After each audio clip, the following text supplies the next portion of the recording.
예수님께서는 베다니에서 나사로를 살리시고 유대인들이 죽이려고 하니까 에브라임으로 잠깐 피해 계셨습니다. 능력이 없으셔서가 아니라고 제가 말씀드렸잖아요. 우리는 때를 기다리는 은혜가 있어야 합니다. 아직 때가 이르지 않았기 때문입니다. 그래서 피해 있었는데 이제 6월절이 가까워옵니다. 그러니까 이제 모든 이스라엘 백성들이 어떻게 해요? 6월절에는 예루살렘으로 다 모여요. 그러니까 예수님께서도 예루살렘 가까운 베다니로 오십니다. 자, 1절 봅니다.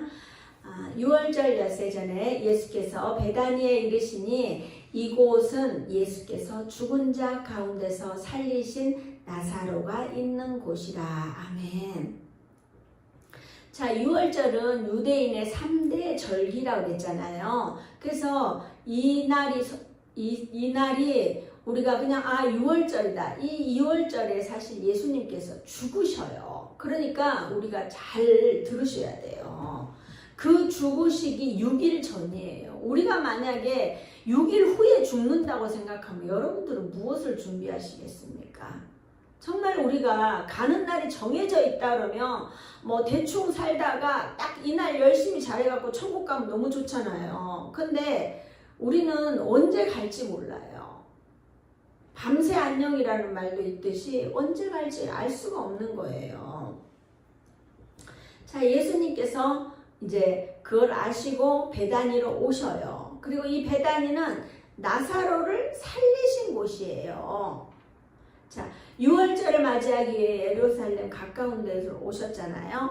나사로를 통하여 죽음 후에 살아나심을 보여주신 같이 예수님의 죽으심도 가까워옵니다. 그 역사의 현장에 다시 오신 것입니다. 자, 2절 거기서 예수를 위하여 잔치할세 마르다는 일을 하고 나사로는 예수와 함께 앉은 자 중에 있더라. 아멘. 그 역사의 현장에 예수님이 나타나시니까 예수님을 위하여 잔치를 합니다. 자, 마태복음 26장 6절에 보면은 예수께서 베다니 나병 환자 시몬의 집에 계실 때에 라고 그랬어요. 이 나병 환자의 집에, 그러니까 어떻게 나사로의 집이 아닌 나병 환자 시몬의 집에서 잔치를 열었어요. 우리가 나병 환자인데 이 나병 환자가 어떻게 해요? 나았으니까 예수님이 가서 우리가 잔치를 하잖아요. 만약에 그렇지 않다고 하면 우리가 나병 환자의 집에 거할 수도 없는 거예요. 근데 이제 예수님께서 나병을 낫게 하셨다는 거예요. 근데 이제 마르다는 자기 집이 아닌데도 불구하고 예수님을 섬기기 위해서 거기서도 또 일을 해요. 나사로는 또 예수님과 함께 앉아 있어요. 우리는 이 땅에 살면서 자신이 해야 될 일이 있어요. 우리가 이제 말씀을 볼 때 저는 이제 이렇게 말씀 보면 마르다는 뭐 부산스럽고 자꾸 뭐를 하고 마리아는 예수님 앞에 딱 붙어 앉아갖고 있으니까 마리아가 믿음이 더 좋다라고 이 목사님들이 말씀하셔서 저는 그냥 딱 붙어 있는 게 맞는 줄 알았어요. 근데 우리가 살다 보면은 이렇게 섬기는 것도 있고 저렇게 섬기는 것도 다 각양각색, 섬기는 건 다 각양각색이더라고요. 그래서 우리가 어느 자리에 있느냐가 중요한 게 아니라 그 마음의 중심이 중요한 거예요. 그리고 다 사람이 자기 성격대로 써요. 우리가 그렇잖아요. 뭐 우리는 이름도 없이 빛도 없이 그랬더니 어떤 분이 자기는 이름 나타나는 게 좋다는 거예요. 근데 이름 나타나는 거를 또 나빠할 필요도 없어요. 그러니까 내 성격이 이름도 없이 빛도 없이 섬기는 게 좋다. 그럼 이름도 없이 빛도 없이 섬기면 좋고 좀 내가 좀 하고도 좀 칭찬도 좀 받고 싶다. 그러면 이름을 내도 괜찮고 그래요. 근데 뭐 이게 뭐 좋다 이게 나쁘다 이런 게 중요한 게 아니더라고요. 저도 예전에는 이거는 이거고 저거는 저거다 완전히 칼같이 뚝뚝 잘랐는데 제가 이렇게 믿음이 조금 자라다 보니까 뭐 그거 별거 아니더라고요. 대신 그 마음의 중심을 보는 거예요. 중심을 봐야 합니다. 자, 마르다는 홀로 우리가 11장에서도 홀로 나아갔지만 마르다는 마리아는 어떻게 해요? 유대인의 무리들과 함께 나와서 오니까 예수님의 마음에 비통함과 불쌍함이 있어서 예수님의 눈에서 눈물을 흘리게 한 사람이 마리아예요. 우리가 요즘 AI 하면서 굉장히 말을 많이 해요. 저도 이제 한번 처음에는 어떻게 AI가 설교를 하지? 라고 생각하고 이게 한 번씩 해봤어요. 근데 사실 정말 정리는 잘 돼 있더라고요. 그렇지만 우리가 있잖아요. 예배도 마찬가지예요. 제가 허봉랑 선교사님 말씀을 굉장히 열심히 들었어요. 왜냐하면 쩌렁쩌렁한 게 너무 그랬어요. 근데 그 역사의 현장, 그 예배의 현장에 가니까 완전히 다르더라고요. 그 선교사님 말씀을 들으면서 저는 별로 눈물을 흘리지 않았었는데 그냥 아우 씩씩하다, 뭐 대단하다, 뭐 저렇게 연세 들어도 저렇게 쓰임받을 수 있으니까 너무 좋다 이랬는데 그 예배의 현장에 가니까 다른 분들은 별로 안 울더라고요. 저는 시종일관 눈물 흘리느라고 바빴어요. 정말 계속 제기하시는 말씀 같고 그 말씀이 내게 적용이 되니까 너무 감사한 거예요. 그러니까 우리가 항상 다른 사람 생각하지 말고 나만 은혜 받으면 돼요. 그리고 나 혼자 될 것 같아요. 나 혼자 안 돼. 마리아도요. 혼자 나갔다면 뭐 울고 불고 안 했을지 몰라요. 그런데 은혜가 되고 많은 사람들이 오니까 그걸 보고 예수님이 또 비통히 여기시는 거예요. 우리가 이 땅을 살아가면서 정말 관계식 중요합니다. 근데 누구랑 관계식을 하느냐가 굉장히 중요해요. 믿음 있는 믿음의 지체들하고 관계식을 하잖아요. 그러면 너무 은혜 충만해요. 근데 믿음이 없는 사람들하고 있잖아요. 그럼 맨날 남 씹고 있는 거예요. 골치 아파요. 자, 여기서도 보세요. 마리아는 따로 구분을 해요. 자, 3절 보면 마리아는 지극히 비싼 향유 곧 순전한 나드 한 근을 가져다가 예수님의 발에 붓고 자기 머리털로 그의 발을 닦으니 향유 냄새가 집에 가득하더라. 아멘. 마리아는 지극히 비싼 향유 곧 순전한 나드 한 근을 가져왔어요. 나드 한 근은 노동자의 1년치 품삯이에요. 우리는 어때요? 한 달에 10분의 1도 과연 드리고 있는가요? 내 자신을 돌아봐야 돼요. 근데 1년치 품삯이 얼마나 값지겠어요. 나드는 그냥 단순한 향품이 아니라 동인도 지역에서 이게 나는 아주 귀한 향품이에요. 수입품이에요. 우리도 수입품은 현지보다 비싸고 이렇게 귀한 것을 뭐 또 왜 모으고 있었는지는 우리는 알 수 없어요. 결혼하려고 결혼 자금으로 모아놨는지 뭐 어쨌는지는 알 수 없지만 이 귀한 거를 어떻게 해요? 마리아는 과감하게 그거를 향유병을 깨트려서 향유옥합을 깨트려서 예수님의 발에 붓고 자기 머리털로 발을 씻습니다. 발을 닦습니다. 순전한 나드라고 했는데 불순물이 섞이지 않는 아주 깨끗하고 좋은 향유라고 강조하고 있습니다. 마태복음 26장 7절에는 한 여자가 매우 귀한 향유 한 옥합을 가지고 나와 식사하시는 예수님의 머리에 부으니 아멘. 여기 마가복음에서는 머리에 부었다고 하는데 아마도 머리 끝에서 발끝까지 부은 듯해요. 마태복음과 마가복음에서는 위에서부터 부은 것에 초점을 두고 있지만 요한은 좀 더 디테일하게 향유를 부어서 마리아의 머리를 풀어서 발을 닦는 것에 집중했어요. 왜 다른 데는 그냥 이렇게 부어서 씻기만 했는데 발은 그랬을까요? 그 당시에는 이렇게 맨발로 이렇게 다니고 이렇게 하면 발이 지저분해요. 그러니까 어느 집에 가든지 먼저 발을 종들이 씻겨주고 하거든요. 그러는데 우리가 발을 씻긴 경우는요 굉장히 많아요. 왜냐하면 예수님께서 최후의 만찬 때도 제자들의 발을 씻겨줬거든요.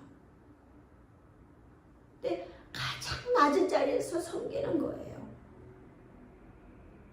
중요한 거는 우리가 어디에 초점을 두고 사는가에 따라 그 믿음의 해석이 달라져요. 자신의 것을 다 내준 것, 그냥 자신의 이 정도는 다 내줬으니까 이 정도는 뭐 끝나면 되지, 이게 아니에요. 끝까지 최선을 다해서 섬긴 거예요. 교회도 마찬가지예요. 나는 헌금 많이 했다고 교회 봉사하지 않는 것이 아니라 헌금뿐만이 아니라 자신이 시간을 내어서 섬기는 것, 그것이 참 믿음인 거예요. 저희 교회는 참 감사한 게 섬기려는 분들이 너무너무 많아요. 얼마나 감사한지 몰라요. 지난주 금요일에도 이제 백금아 집사님은 항상 교회에 오면은 청소부터 하려고 하는 거예요. 그래서 이제 청소를 자기가 하겠다고 해서 그냥 그럼 이제 같이 이렇게 하고 있는데 이제 이봉근 집사님이 오셨잖아요. 그래갖고 이제 그러잖아요. 집사님이 청소하는 줄 알았으면 일찍 올 걸 그랬다고 그러셨잖아요. 우리가 이게 작은 이 섬김이 이게 교회를 다니면서 가장 기본이 돼야 돼요. 예수님을 믿는 사람은 그런 게 기본이 돼야 되는 거예요. 섬김은 엄청나게 대단한 게 아니에요. 우리 집사님 오시면서 명절 지났다고 또 맛있는 음료까지 이렇게 덕하니 사오셨어요. 이게 섬김이 다른 게 아니에요. 돈 1000만 원 턱턱 내는 게 이게 아니고요. 아주 작은 거지만 지체를 위해서 같이 섬길 수 있는 거, 이게 가장 중요해요. 마리아는 처음부터 향유의 옥합을 깨뜨렸습니까? 아니에요. 마리아도 예수님이 계셨더라면 우리 오빠가 죽지 않았을 텐데 그런 원망 섞인 말을 했단 말이에요. 하지만 우리가, 저도 마찬가지예요. 저도 조금씩 믿음이 자라는 게 너무 신기하고 너무 대견하고, 제가 제 스스로 막 머리를 쓰담쓰담하면서 너 너무 잘하고 있다, 선미야 너무 잘하고 있다, 제가 그래요. 여러분도 쓰다듬어 주세요. 그러면서 잘하고 있다 이렇게 쓰다듬어 주세요. 누가 여러분을 칭찬해 주겠어요? 주님이 칭찬해 주셔요. 이렇지만 우리가 정말, 우리가 얼마나 믿음이 돼갖고 주님하고 얼마나 여러분들이 소통하세요. 여러분 스스로 자신을 막 이렇게 잘한다고 이렇게 칭찬해주고 그러세요. 그래야 빛이 나요. 자, 우리가 이런 걸 하면은 묵묵히 믿음으로 한 걸음 한 걸음 나아가는 게 가장 중요해요. 예수님의 발에 그 비싼 향유를 부어 자신의 머리털로 발을 닦는 것을 상상해 보십시오. 머리가 아무리 길어도 자기가 이렇게 수그려야 돼요. 쭈그러져 이렇게 숙여야 되는 거예요. 꿇어 엎드려서, 그럼 뭐 다리 쭉 뻗고 하겠어요. 꿇어 엎드려서 이렇게 자기 머리로, 제가 머리가 길지가 않아갖고 꿇어 엎드려서 이걸로 발을 닦는다고 생각해 보세요. 얼마나 낮아져야 되겠어요. 우리는 예수님을 믿으면서 고개 들고 고고한 것처럼 이렇게 사는 것이 아니라 마리아처럼 바짝 엎드리는 은혜가 있어야 돼요. 내가 이만큼 썼는데, 내가 이만큼 헌금했는데, 내가 할 수 있는 건 다 했다고, 이게 아니고요. 정말 헌금하고도 이 향유 옥합을 깨트려서 그냥 위에서 쭉 부어도 얼마나 감사해요. 근데 그게 아니라 그리고 발을 깨끗이 씻기는 거예요. 그것도 그냥 수건 같아 하지 않고 자기 머리털로 이렇게. 우리는 교회 안에서 이런 은혜가 있어야 합니다. 저는 힘들고 어려울 때마다 뭘 생각하는 줄 아세요? 예수님의 십자가를 생각합니다. 예수님은 십자가에 못 박혀. 누구 때문에? 나 때문에. 나 때문에 십자가에 못 박혀 돌아가셨는데 이 정도 수치는 괜찮아. 내가 목숨을 내어주는 것도 아니고 나한테 돈 1000만 원 달라는 것도 아니고 이 정도는 할 수 있어. 그러면서 그 시간을 넘어가요. 저도 싸움 잘해요. 싸울 수 있어요. 근데 왜 안 하는 줄 아세요? 예수님의 십자가. 예수님의 십자가를 생각하면 우리가 싸울 수 없는 거예요.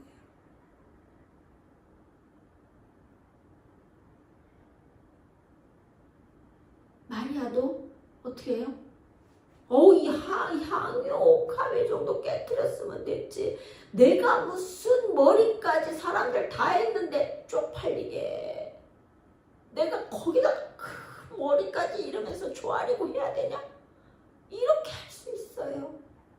근데 예수님 앞에서 마리아는 그렇게 하지 않았어요.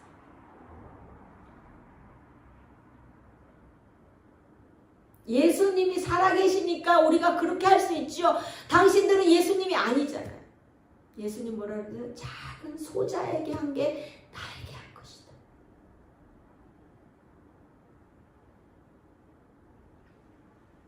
우리는 그렇게 섬겨야 합니다. 우리는 교회 안에 이런 은혜가 있어야 합니다. 이런 은혜의 모습은요, 어떻게 해요? 집안 가득 향유 냄새로 가득 채웠어요. 우리가 어때요? 중국산 참기름만 갖다가 이렇게 부어도 얼마나 고소해요. 근데 이 향유 냄새가 온 집안에 퍼진 거예요. 우리의 삶에서 우리는 우리의 머문 자리에 향기가 나야 합니다. 우리가 머문 자리에 구린내가 아닌 향기가 나야 합니다. 자, 구린내 나는 사람 한번 볼까요? 제자 중 4절부터 6절이요. 제자 중 하나로서 예수를 잡아줄 가룟 유다가 말하되 이 향유를 어찌하여 300데나리온에 팔아 가난한 자들에게 주지 아니하였느냐 하니, 이렇게 말하면 가난한 자들을 생각함이 아니요 그는 도둑이라 돈깨를 맞고 거기 넣는 것을 훔쳐 가미러라. 언제나 이런 사람은 있어요. 하지만 요한은 정확하게 가룟 유다를 지명해요. 다른 복음서에서는 그냥 제자들이 보고 붕괴했다고 표현했지만 그 중에서도 정확히 가룟 유다를 예수를 잡아줄 가룟 유다라고 표현했습니다. 이 가룟 유다는 이 향유를 어찌해서 300데나리온에 팔아서 가난한 자에게 주지 아니하겠느냐 책망하는 거예요. 그렇다는 건 어떻게 해요? 나도 가난하다. 나도 가난하고 여기 있는 사람들 다 가난한데 예수님 쫓아다니라고 돈 한 푼 없는 이 사람들한테도 나눠주고 가난한 사람들한테도 나눠주지 저기다 왜 허비하느냐라고 이야기를 하고 있는 거예요. 하지만 우리는 돈이 사람을 망하게 합니다. 우리에게 돈이 우리를 망하게 한다 그러면은 돈이 있는 것보다 없는 게 나아요.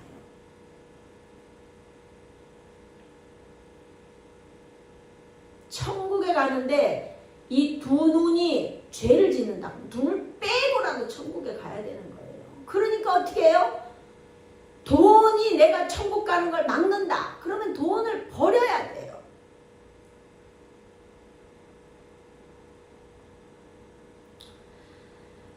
요한은 아주 설명을 잘 해둡니다.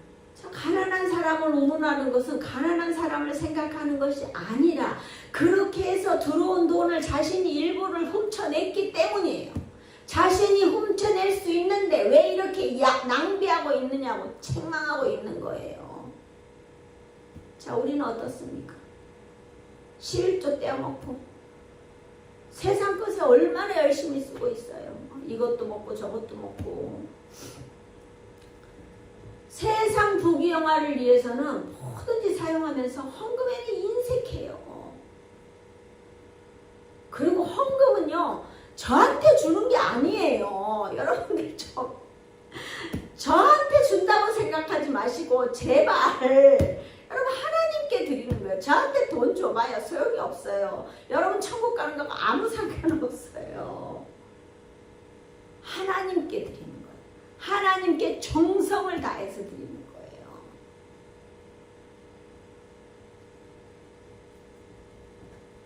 우리 신자 행복한교회는 정말 믿음 좋은 분만 있는 줄 믿습니다.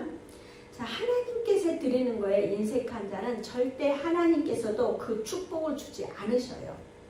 두 마음을 가지고 있는데 어찌 하나님께서 우리를 축복하리라고 생각하십니까?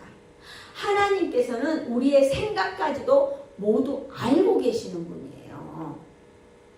하나님께서는 우리의 생각을 모르신다면 그렇게 해도 넘어갈 수 있어요.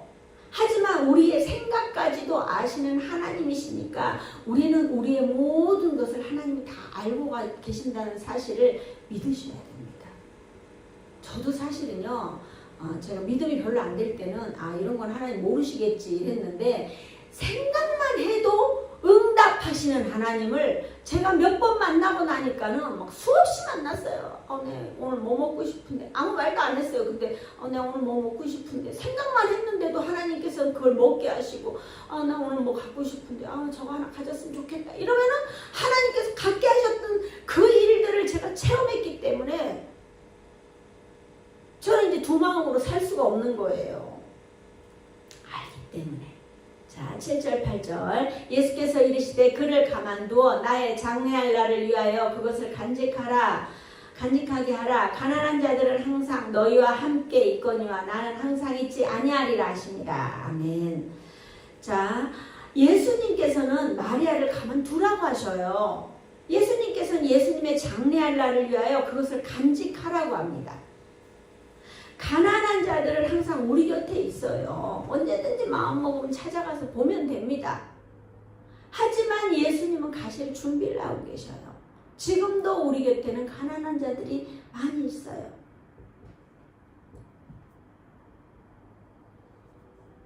하지만 예수님은 장래 준비를 하라고 그러는 거예요. 자, 사랑하는 동역자 여러분, 우리는 예수님의 장래 준비뿐만이 아니라 우리의 장래를 생각해 보십시오.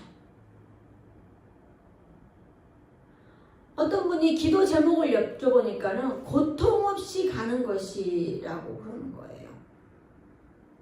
여러분, 고통이 무섭고 두렵습니까? 저는 요즘 꿈이 생겼습니다. 허봉랑 선교사님처럼 내 생명을 다할 때까지 복음을 전하며 살아가리라 마음먹었습니다. 유튜브를 통해서 막 봤는데 정말 그 자리에서 보니까 너무 우렁찬 거예요. 그렇게 복음을 당당히 전하고 또 졸고 있는 성도들한테도 손 탁 해서 뭐 졸졸하세요 이러는 거예요. 요즘 목회자들 그렇게 못해요. 저렇게 뭐 말하면 또 이렇게 또 시험 들어갈까 어쩔까 싶어서 말을 못해요. 그리고 시험 들었다고 또 안 나오고, 그러니까 말을 못하는 거예요. 근데 막 이분은 막 당당하게 막.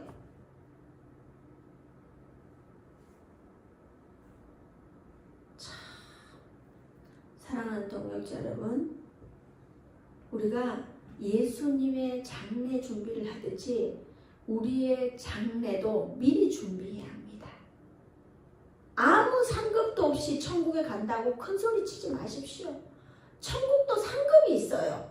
거저가는 게 아니에요.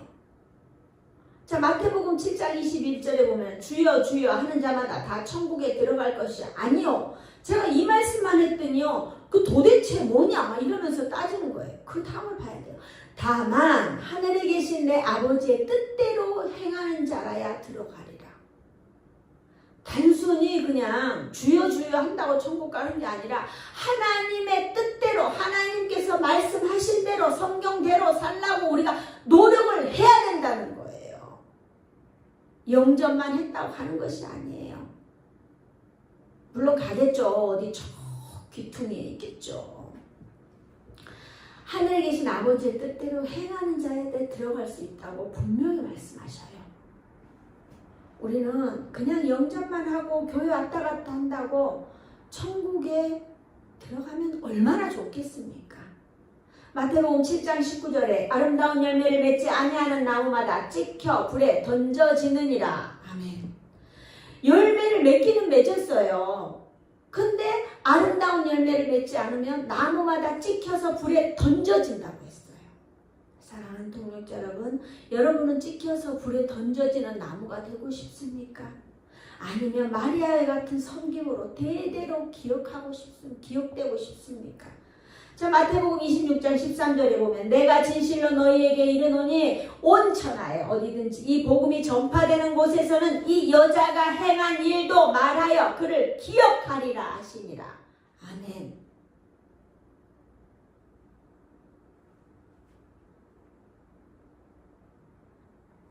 온 천하에 어디서든지 이 복음이 전파되는 곳에서는 이 여자가 행한 일도 말하여 그를 기억하라 합니다. 이런 마리아는 천국 백성으로 확실히 인칭을 받았습니다. 사랑하는 동역자 여러분, 말씀이 마음에 와 닿습니까? 아니면 나는 이 정도는 안 되겠다 싶어 도망가시겠습니까? 도망가셔도 할 수 없어요. 제가 항상 그러죠. 난 이래서 안 되고 난 저래서 안 되고 자신이 생각을 막 토해내는 것이 아니라 어떻게 하면 천국 백성이 될 수 있을까 생각해 보라는 거예요.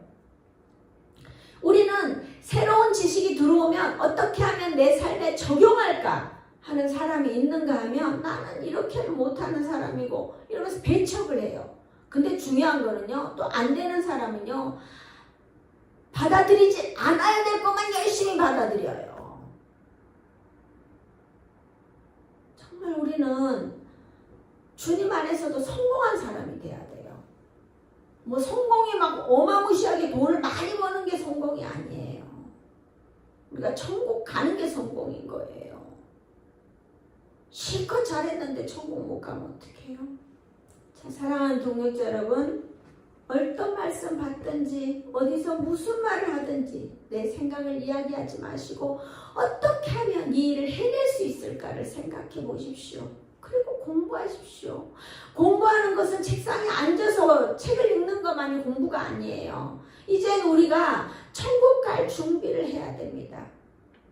세상 것에 이제 그만 집중하시고 어떻게 하면 천국에 가서 내 상급을 많이 받을 수 있을까를 생각하셔야 돼요. 그리고 어떻게 하면 내 자녀들을 천국 백성 만들까? 내가 가고도 얘들이 변하지 않고 나와 같이 천국에 따라올 수 있을까? 그걸 생각하셔야 돼요.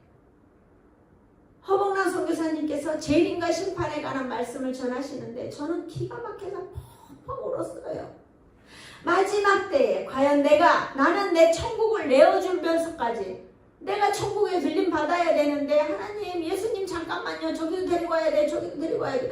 그럴 정도로 내 천국을 혹시 내줄 수도 내줘야 될 수도 있어요. 근데 들림 받지 못하면 안 되니까요. 내줘가면서까지 구원하고 싶은 사람이 있다면 도대체 몇 명이나 천국에 인도할까 생각해 보셨습니까? 사랑하는 동역자 여러분, 마지막 때에 남들 마음 아프게 하시지 마시고 자기 영혼은 자기의 믿음으로 천국에 모두 입성하시기를 축원합니다. 절대 누구의 믿음으로 가는 것이 아니라 내 믿음으로 천국에 갈 수 있어요. 저도 최선을 다해서 살고 있습니다. 지금 당장 주님이 오신다 해도 들림받을 자격이 있는가? 끊임없이 생각합니다. 이 설교를 듣고 있는 모든 분들은 어떻게 해요? 당연히 난 천국 갈 수 있어. 이렇게 생각할 수 있어요. 근데 그게 제일 위험해요. 항상 우리는 두렵고 떨리는 마음으로 천국을 준비해야 합니다. 자신의 귀한 것을 내어드리고 무릎 꿇고 고개를 땅에 대고 예수님의 발을 씻기는 마리아를 상상해 보십시오. 이런 헌신이야말로 천국에 들어갈 수 있습니다. 절대로 교만하고 고개 바짝 들고는 천국에 들어갈 수 없다는 사실을 여러분은 반드시 기억하십시오. 사랑하는 동역자 여러분, 예수님과 함께 하고 싶으십니까? 그렇다면 우리의 자세를 낮추십시오. 그리고 주님을 섬기듯이 모두 섬기십시오. 그러면 우리는 모두가 천국에서 만날 수 있습니다. 사랑하는 동역자 여러분, 우리는 여러분의 장례를 준비하듯이 우리의 장례를 준비하여 천국에서 모두가 만나 뵙기를 주님의 이름으로 축복합니다.